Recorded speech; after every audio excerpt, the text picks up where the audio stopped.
Welcome back to the show, everyone.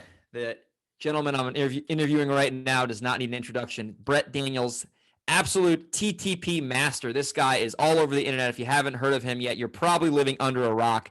And I met Brent through one of the masterminds we're a part of called the Multipliers, which is an absolute all killer, no filler group. And we were chopping it up in Mexico a couple months ago. So figured he'd be a great interview for the show. And Brent, man, thanks so much for hopping on today. Thank you, Greg. Your show is fantastic. It's an honor to be on here and speak to your audience. I know that it's all really, really, really proactive people that are looking to, get into real estate as a business, as a, being a real estate entrepreneur, and just learning that finding discounted properties, right, Greg, that is what we do. That's the start 100%. of any real estate journey, is finding the discounted property. So we're going to be talking about that and whatever else Greg has planned for us here. It's going to be a lot of fun. So I'm excited to go.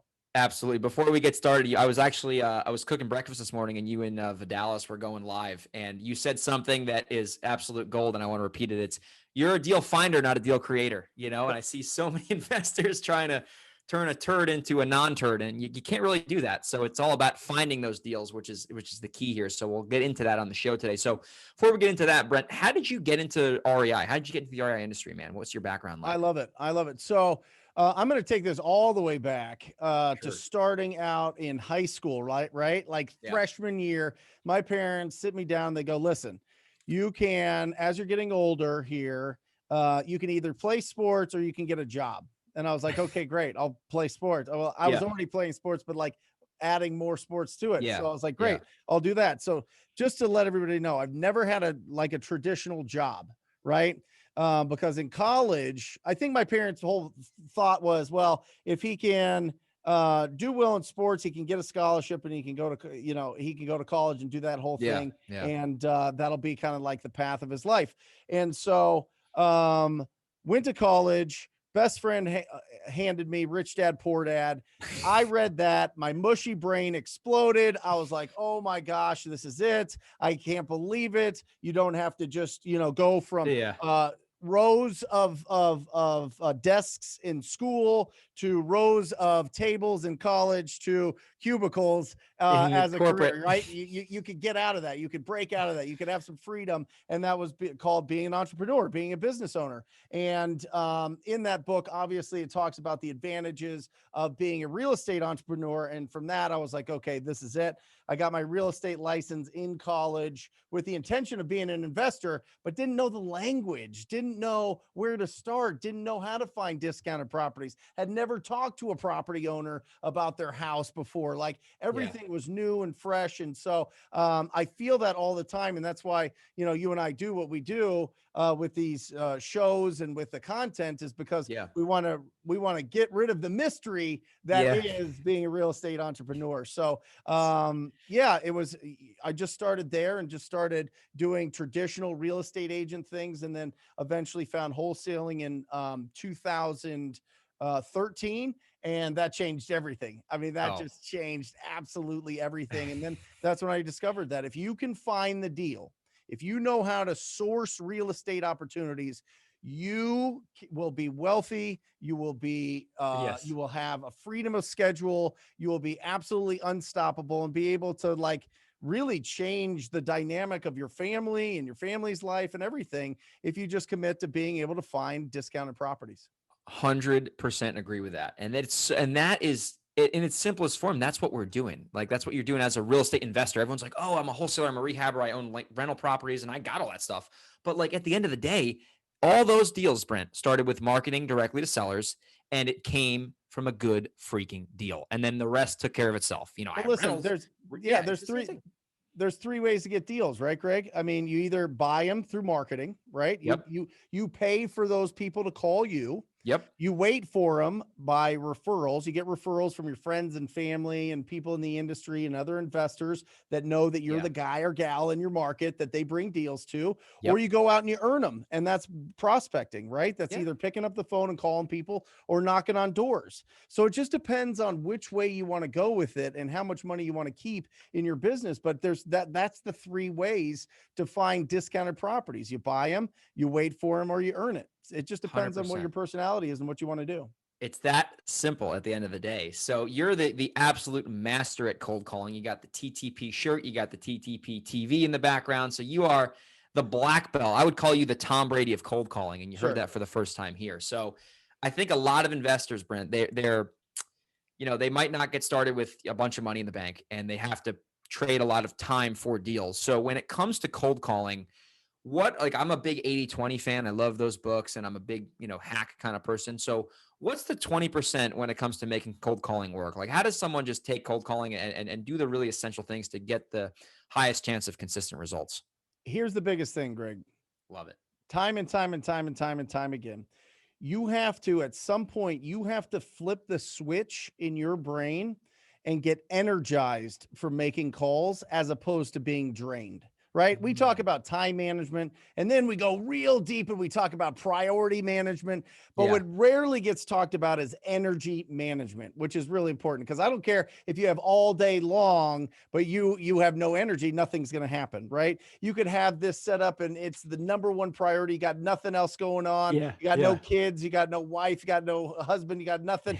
And you could do this all day long. If you don't have energy, you got nothing. You're done. So if you can get to the point where you realize that 6 to 10% of the real estate market nationwide, in every market, 6 to 10% are in distress of some kind, whether financial or emotional or situational distress. If you realize that and you put it in your brain that you are going out to serve those people, to have a conversation with those people and help them to get out of their stress that their property is putting them under, you are actually, all of a sudden you get energized by it. It's almost like it's like your mission. You know what I mean? All of a sudden you're like, there are people that aren't going to help themselves out there. If I step into their life will be unbelievably better by me just having a conversation with them and solving the problems that they're having with their properties. When you go with that, as opposed to, well, if I make enough calls, I'm going to make some money and then I can buy cool stuff. That only lasts. That's passion, right? That's not purpose. The passion is a flash in the pan. The purpose of going out and serving the people in your community that won't serve themselves, that you switch that over, you're unstoppable. Because then if you're getting energy, you're going to be consistent. You're going to be enthusiastic. You are going to really, really, really, really care about the people that you're talking to. And all of a sudden your life changes forever because you get these unbelievable opportunities. Dude, that is absolute gold. And I'm not just saying that because you're on my show, my buddies. I'm like, that is so practical and something that everyone needs to rewind and listen to, because that is where I see so many people get smoked trying to cold call. They're just, their energy. They don't have the energy. And you said something that's and I want to drive that point on with a story from me personally. We did a deal. This is like years ago now, but it was a cold call. Long story short, she did not know how to help herself. And it was not a lay down. It was like a typical New York, California seller, savvy. And we ultimately changed her life, because if she didn't freaking, go forward with us, she would have lost the house with like hundreds of thousands of dollars of equity. And I remember a couple of years ago, I was like still kind of breaking through, and I'm like, you know what? I really served someone there. And if it wasn't for us, she would have been screwed. And that is, you just said that there. And like, you have to embrace that. You're there to serve people, solve problems, add value, and then the money will come, the equity will come, because you're ultimately solving the problem. And I think that's such a big paradigm shift for everyone to really embrace, because it's true. Well, and everybody thinks about the cause. They don't think about the effect. The cause is, oh, I'm going to get rejected. The cause is, oh, I'm making cold calls. What am I, like a communications person now, like telemarketer. That is, that's a geez, that was hard to get out. Telemarketer now, like, what am I going to tell my family and friends that I just sit in my living room and make calls to people? That's so embarrassing. Like, all of these causes, all this hallucinations that go on in our head, we don't think of the effect. We don't think of the effect of the people that we can serve out there, and we don't think of the effect of the connections we can make, either if we're taking these properties down for traditional rental or a flip, or if we're going to wholesale them with cash buyers that have the funds, that have the experience, that we can squat up with and connect with and build a relationship with. And then all of a sudden we've got the best mentors in our area. And now we're off and running. Now we're surrounding ourselves with people that have a passion for real estate and have that fire in their belly to do something amazing. And let's be honest, Greg, I mean, I'll still go to family barbecues or reunions pre-COVID or whatever. And my family, nobody does real estate. Nobody No, knows what the hell same. I'm talking about. Same. Nobody knows what wholesaling is. Nobody Totally. knows any of these things. They just don't speak the language. So I think it's really, really critical to be around people that speak the language, that understand what you're doing, because they're going through it themselves. And you get that opportunity to be around those people if you are finding deals, if you are out there serving the community. It all goes hand in glove into what we could do in this business. And then that's just the start. Like you mentioned, I had Jared Vidalis on 6 years ago. He had just started out. He was on my live show this morning. Yeah. He had just started out. Now he's got over $16 million in rentals. He's made $16 million in assignment fees, and he's building a $50 million townhouse community that he will refi out. That'll be worth $65 million in 6 years. Greg, he started with talking to like a rundown house down the street from his house. And that's how he started his real estate life and career. So, I mean, it's the most incredible business that we are fortunate to be in. 100%, dude. And you got to start somewhere. And like I said, that is a legit reality for people. I think that's the thing. New investors, they're so stuck with where they're at. They don't have that vision for where they really could be short 6 years isn't that long, man. You can do a lot in 6 years. It's better than the 30-year pension plan that most people preach. All that kind of crap out there. Old. He's 31 years he's old. 30. He's only 31. Holy He's 31 years old with all these things. I mean, give him another 30 years. He'll own this whole buying state. the freaking Phoenix Coyotes or whatever. Yeah. Yeah, that's it. I mean, it's just the sky's the limit with this business. That's why I like scream it for you. You could tell I have a lot of energy for this. Yeah. I have a lot of authentic enthusiasm for this business, because I've seen it change people's lives unbelievably. I mean, you go out and you get your first deal, and then all of a sudden the faith that you had that you could do something that wasn't the same as everybody else or what people's expectations were of you. You had that faith that you could do it. And once you cross that bridge to where it's a fact, where you actually like put money in your account that you earned from real estate, I mean, that is so exciting. And the fact that you can do that for your career or for your business, I mean, it's just I encourage everybody. I think it's the best. I think it's the most fun. And I think that if you really focus on the effects that you can have in your community, you can really do something special. 100% agree with you, man. And it's I remember I had that shift when I got started, I was 20. I'm 25, almost 26 now. So I've been doing this is the only thing I've ever done in my life. I'm kind of like you. I never had like a regular job besides being like a lifeguard in high school and stuff and, getting kicked out of pools and whatnot. But I remember my parents thought I was out of my mind. 20-year-old kid doesn't know his ass from his elbow. And next thing you know, I walk home with a $6,000 check from a wholesale deal. And they go, "Are you dealing drugs?" And I said, "No." "Do I look like I'm dealing drugs?" And they're like, "No."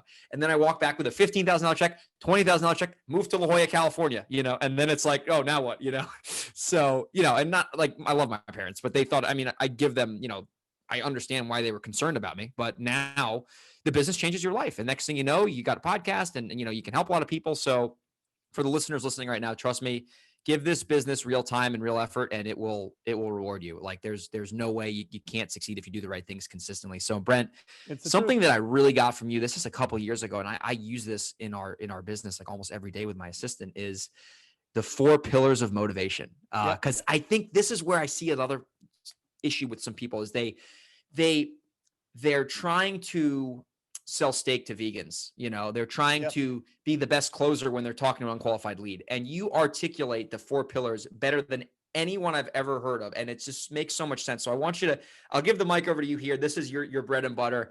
And this is super tactical and applicable for people listening. So let me pull back for 1 second. In real estate investing, there's 3 parts to it. Okay. The first part is lead generation. The second part is conversion. That's when you're converting those leads into a assigned opportunity, something that you can do something with. And then the third part is exit strategy. Okay. Yeah. So we talked about, we already talked about lead generation. The second part, which is conversion. The first part of conversion is your pre-qualifying. Okay. The 4 pillars of pre-qualifying, and this is for anything. This is fix and flips. This is rentals. This is anytime that you're talking to a wholesale. This is anytime that you're talking to a property owner, you're trying to get 4 things. Okay. You're trying to get the condition of the property. their timeline to sell, their motivation to sell, and their price. Okay.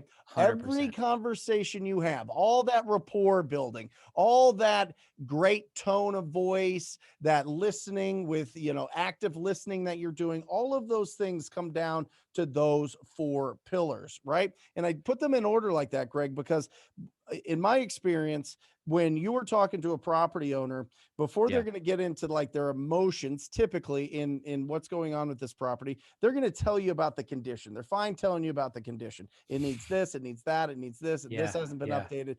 They're fine with that. And the longer you keep them on the phone, the more they're going to open up. They're going to blossom like a flower. Okay. The second part is asking their timeline. When do you want your money? Typically, Mr. or Mrs. Seller, we close in 14 to 30 days. Does that work for you if we close in 14 to 30 days from right now?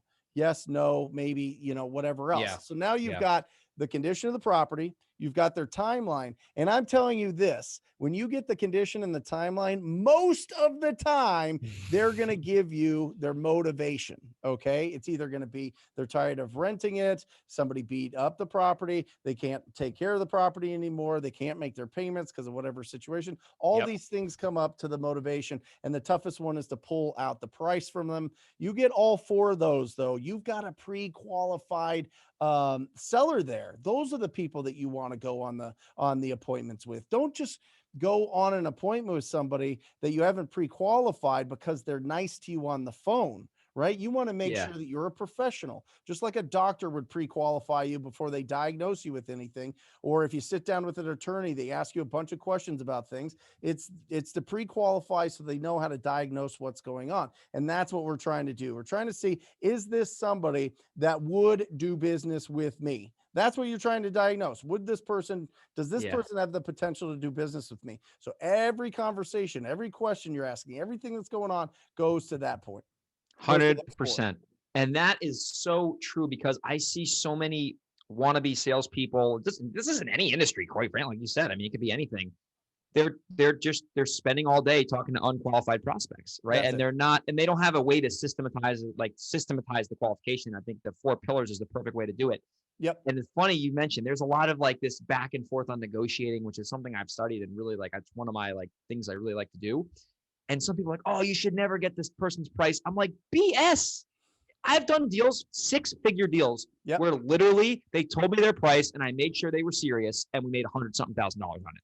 100%. So, it's like I didn't have to sell anything. I was like, okay, if you got your price, what are the next steps look like? And next thing you know, we own the house. So I am a believer that if you know the person's price, and this is negotiating anything, you're at a huge advantage versus trying to just spitball an offer out. Because then, you know what I mean? What are your thoughts on that? Because this is a huge thing I see online. I'm like, that's BS.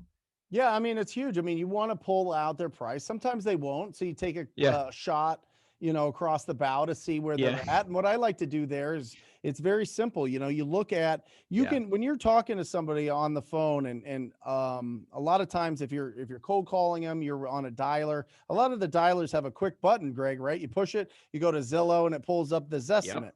Well, I say, if you need to throw something out quick, if it's above 250,000, throw out 65% of whatever that Zestimate is. And if it's below 250, throw out 50%.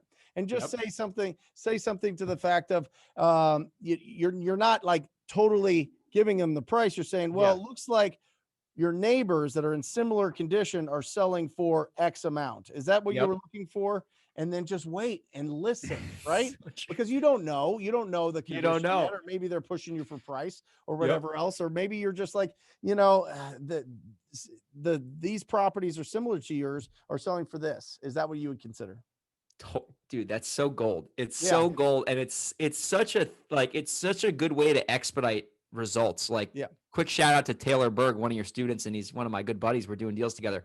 We were just at a house, and he got from cold calling. Ironically, it was follow up, and we're in the guy's house. I doubt the seller's listening, so I'm not scared to share this. But we built some rapport with the guy. We knew it was going to be a deal. Total needs a lot of work, and he wanted like $150 for it, and that works. It works, and we made sure that he liked us and trust us. And if I didn't know what he wanted first, I probably would have offered him like, I don't know, probably maybe more, maybe that price, but he made my job a lot easier. We're able to really spend a lot of time building that relationship. So the 4 pillars are absolutely game changing for people, especially when they're going to get on the phone and start putting a lot of energy and effort into this. So another question I have for Greg. you. I mean, you said it perfectly. The biggest deals that we've ever done in our business, in my business, is when they gave us the price first. 100 every time. That's why we asked. That's why you asked. That's why you want to get, the way that we purchase properties is we buy them completely cash. There's no real estate agent fees. We pay all the closing costs. So there's not any ancillary little things that are going to affect the net. And the best part is we buy them completely as is. So you don't have to put another penny into this house. So for an offer like that, how much would you be looking to get? Right. What price are you looking to, right? You frame it. You got question to build it up. You're giving them benefit, so that they throw out something to you that you can, hopefully 100%. It works. That's such a nugget I want people to pause on, because I see a lot of newbies. They're like, my offer's whatever, or what's your offer? And like you said, their perception is not based around the value you're bringing. It's just around whatever, the Zestimate. They're in a logical decision-making state there. So that is super, super applicable. And one more quick story on that. I could talk about this for hours. I did a deal in San Diego. This was like maybe 5 months ago. And there was no quote unquote pain, but their price was a duplex in Spring Valley, which is a borderline area. They told me their price, locked it up and wholesaled it for 40 grand. And like they were millionaires. They owned a bunch of real estate in the area. And it just shows to, like, if you have a good price, you can put a deal together without doing too much work, Oh, 100%. And you never know unless you ask. That's what I'm saying. Exactly. You don't have to ask all about everything in their whole entire life. You need to find those 4 pillars. You talk about those 4 pillars, and you can really, be in a position to only be working with people that you have a shot with. You know what 100%. I mean? And I think that that's the biggest part. You see a lot of, the wheels are going fast, but you're not going anywhere because you're spending time with people that'll never do business with you. 100%. Get rid of them. Just work with the people that'll do business with you. And you do that by pre-qualifying. 100%, man. I absolutely agree with you, man. So one thing I want to talk to you about before we, start to wind the show down today is you do a really good job articulating how to really wholesale deals for top dollar, and really maximize the value on the asset that you're creating, which is the discounted deals. So what are some strategies and tactics that you do in your business to really make sure that you're not, I think Todd Toback coined this, a cash buyer employee or something. Right. I heard that one time and I thought it was funny and true. So what are you guys doing to avoid being a CBE? Well, and I was for the first couple of years, I was selling it to the same 3 to 5 people every single time because it was guaranteed. It was smooth. I was getting paid. Comfortable. I was feeling good, but I was averaging $12,000 a deal. Now, as of this recording, we average $42,000 a deal in Phoenix, Arizona. And the reason for that is the size of our cash buyer database. Not only that, but I think what a lot of people do is they look at the comps and they go, okay, well, this comp sold for this. This is as much as the ARV is going to be for this property and everything else. What people really don't look at is supply and demand. Okay. And the supply and demand really matters. And the reason it matters is because if you are under the lowest price thing that's on the market, you're going to sell your deal. And it doesn't make sense at all. It could be like 90% of ARV, and you still need to put repairs into it. But if you're the lowest price in the area and there's not a lot of supply, you're going to be able to sell that. So that's how we get such big deals. One, we've added a tremendous amount of real estate agents to our list. Yes. And what's happening is because there's a shortage of properties and because of the competition so high, if they find something that's off market, they are telling clients right now,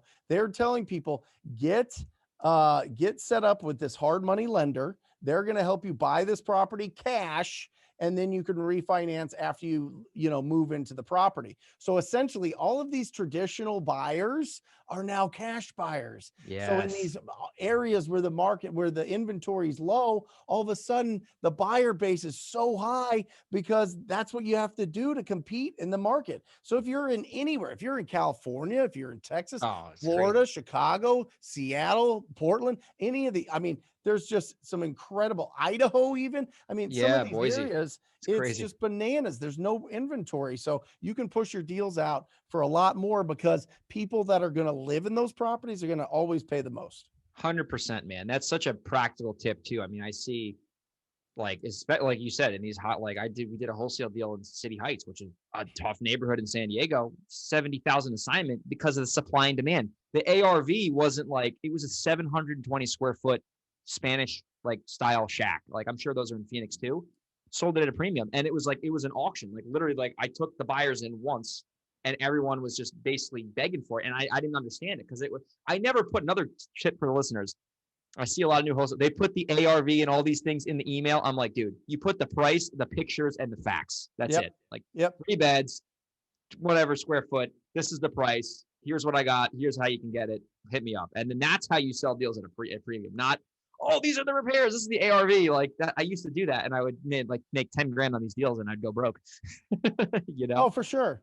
Yeah, I mean, that's having a big cash buyer database is the first side. The second side is just, lock up the deals, get the deals that you think that, if you're $5,000 or $10,000 or $15,000 away, depending on your area, if you're over 200,000 for the price, I would lock those up and I would put those out there. I think that you can make 100%. A tremendous amount from those deals as well. And, you just got to be consistent. You got to make sure that you are feeding your cash buyers so that they open up your stuff.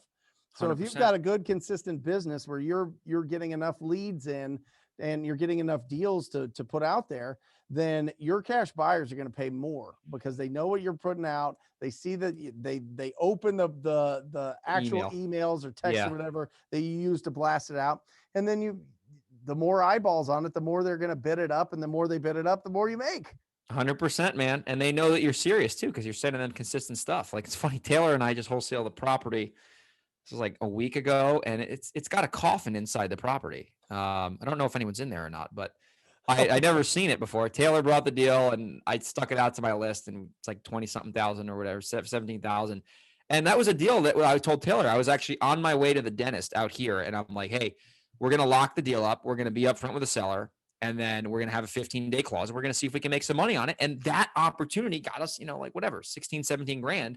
And it's a total dump, but there's supply and demand. There's no inventory there. So people are willing to buy the property at a premium. So that is an absolute golden tip, man. So as we get to the end of the interview, man, you got a lot of great stuff out there. So I want to make sure that people can follow you and plug into your stuff if they're not already plugged into your stuff. So if people wanted to check out, anything you have, I know you got the TTP program, you got a great YouTube channel, you're putting out content like a madman, you got that studio. So how do people connect with you and just learn more about you? Yeah, I mean, I think the first thing for us to date a little bit is the YouTube channel. You know what I mean? The YouTube channel, we put out a lot of content there. From there, we open it up for a lot of different resources and downloads that people can get at talktopeople.com. And then the Wholesaling Inc. podcast is phenomenal. I mean, I'm on there on Tuesdays and Thursdays. That's phenomenal. Just sharing the stories of people that are out there that are being successful. And I think it really, really helps people out, especially if they're just getting started out, to realize that people starting out can be successful, and hearing the stories of that, it's inspiring. So those are the three: the YouTube channel, Brent Daniels Real Estate on YouTube. You can just type that in, talktopeople.com, a ton of free resources there. And then the Wholesaling Inc. podcast. For sure. We'll make sure, I know you're listening to this. If we could throw those 3 links in the show notes, that'd be great. And Brent, man, thank you so much for coming on today, man. This was awesome. And I hope you have a great rest of your day. Thank you, Greg. It's been an honor. Everybody out there, just remember, just what this all comes down to is finding discounted properties. And the key to finding discounted properties is having consistent quality conversations with distressed property owners. I am telling you, if that's the only thing that really sticks, quality conversations with distressed property owners, you do that enough, you cannot lose. It's impossible. You will win, and you will be successful as a real estate entrepreneur. And I want that for everybody that's listening.